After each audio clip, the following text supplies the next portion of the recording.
Nagmamadali ang oras, kailangan ng mga dokumento sa Russia sa loob ng 3 araw, pero walang kahit isang serbisyo tulad ng DHL, FedEx, UPS ang tumatanggap ng pagpapadala papuntang Russia dahil sila'y sumusunod sa mga parusa.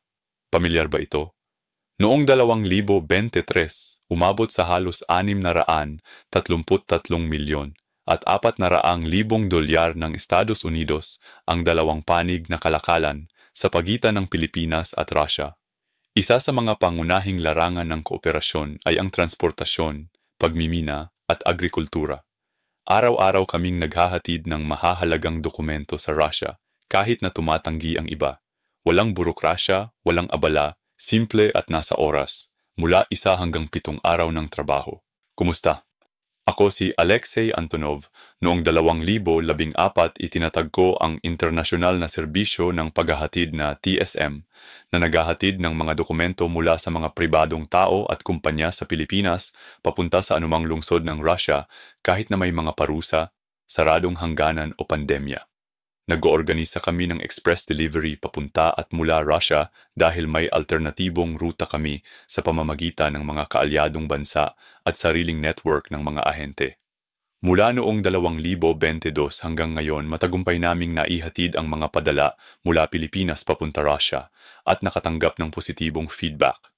Sa amin, nagpapadala papuntang Russia ng mga pasaporte, sertipiko, birth at marriage certificate, death certificate, driver's license, imbitasyon, residence permit, visa documents, kontrata, at mga authorization letter. Ang pangunahing opisina at warehouse ay nasa Moscow at may mga opisina rin sa Turkey, China, United Arab Emirates, Baltics, at buong CIS. Paano magpadala ng dokumento sa Russia sa 2025? Una, makipag-ugnayan sa TSM Manager sa pinakamadaling paraan. Tawag sa telepono, chat sa website na timesavingmachine.com o sa WhatsApp o Telegram. Ikalawa, sabihin kung anong klase ng dokumento ang ipapadala, timbang at sukat ng sobre, eksaktong address ng nagpapadala sa Pilipinas kasama ang lungsod at postal code, pangalan, apelyido, numero ng telepono at address ng tatanggap sa Russia. Ikatlo, pumirma ng kontrata para sa serbisyo. Ika-4, itakda ang oras at lugar kung saan kukunin ng courier ang padala. Ika-5, tumanggap ng tracking number para masubaybayan ang express delivery sa real time.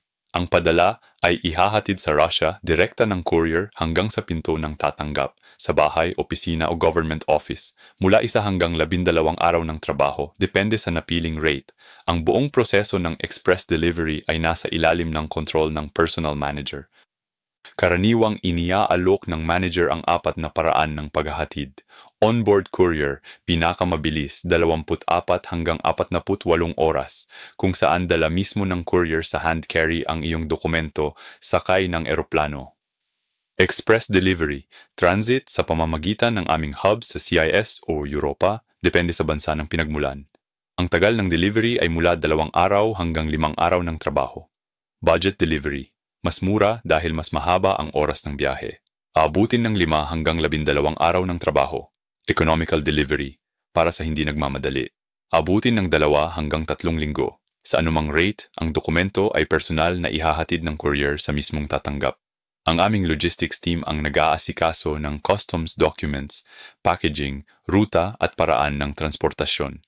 Libu-libong tao mula sa iba't ibang bansa ang nagtiwala na sa time-saving machine para sa kanilang delivery papuntang Russia. Basahin ang totoong feedback sa website na timesavingmachine.com, Google Maps 2, GIS Maps, Yandex Maps, Facebook. Laging tingnan ang reviews bago magpadala. Handa ka na bang magpadala ng dokumento sa Russia? Huwag nang maghintay. Bisitahin ang website, timesavingmachine.com. Sumulat sa WhatsApp o Telegram para makagawa ng order sa loob lang ng ilang minuto. Kung nakatulong ang video na ito, mag-like at huwag kalimutang mag-subscribe.